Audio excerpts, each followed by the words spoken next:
In this video, I will discuss how shame arises in avoidant attachment.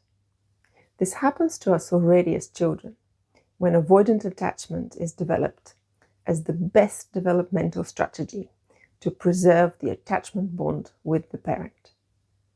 The shame itself is further suppressed, and as adults, our path is to reintegrate these parts of ourselves that we have disowned, to get back in touch with our feelings, to feel and then soothe this deep shame that we have pushed down.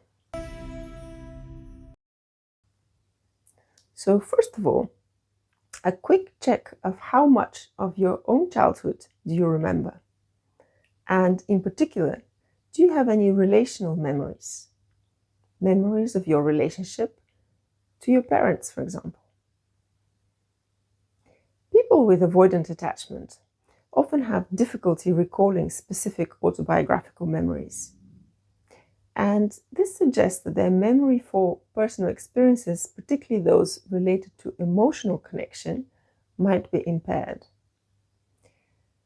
And as adults, when we are asked about childhoods, we would reply with general statements like, I had a good childhood like everyone else, or if asked whether childhood was impacted me as an adult, I would most often deny it. So here's how shame arises in avoidantly attached children.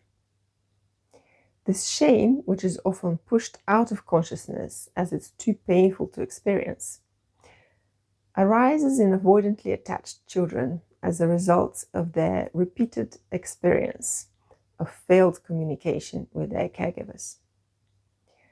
The words the researchers use is non-contingent communication, but for all intents and purposes, that is just failed communication between the child and the parent. So when a child's emotional needs are consistently ignored or dismissed, they may develop a negative self-image and a sense of worthlessness. So this is how the shame cycle works in these cases. We start with the emotional needs being unmet. The child's emotional needs are not consistently met by the caregiver, and that leads to feelings of frustration, sadness, and loneliness. Then there's internalization of blame. The child internalizes the caregiver's lack of responsiveness, assuming that it's them that are doing something wrong. They're wrong for having physical and emotional needs, and wrong for feeling distressed as these needs are not met. Gabor Mate calls this a clash between our need to be authentic and our need to bond with or attach to our parents. And because we're programmed for survival, in this clash, the need to keep the attachment bond always wins. So we abandon ourselves. We lose touch with our feelings and with our needs. We assume that we're wrong or deficient for having needs in the first place. The next stage is that we develop a negative self-image. This internalization of the caregiver's lack of responsiveness and lack of attunement leads to us developing a negative self-image. The child starts believing that they're unlovable or unworthy and a burden to others. And finally, this results in shame, the combination of unmet emotional needs and a negative self-image give rise to feelings of shame. Shame is deep-seated emotion that can be overwhelming and difficult to manage. So most often it's pushed down into the subconscious.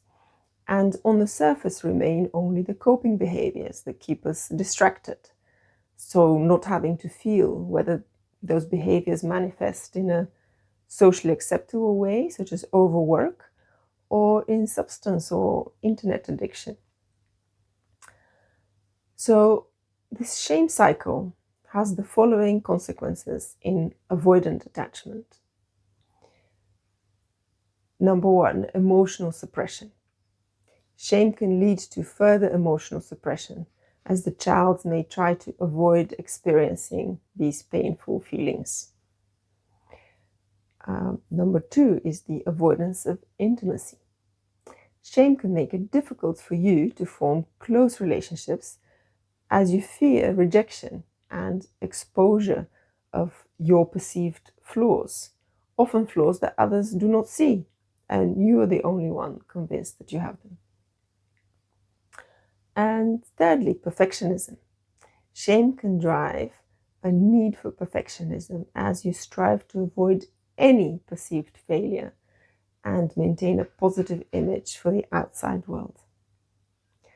So shame arises from a combination of unmet emotional needs and the resulting negative self-image, itself leading to further emotional suppression, the avoidance of intimacy, and perfectionism. In addressing shame, it's an important first step to healing from avoidant attachment. I will be posting a meditation of addressing shame that has developmental origin, so please subscribe to be notified when my meditation comes out. Thank you for watching.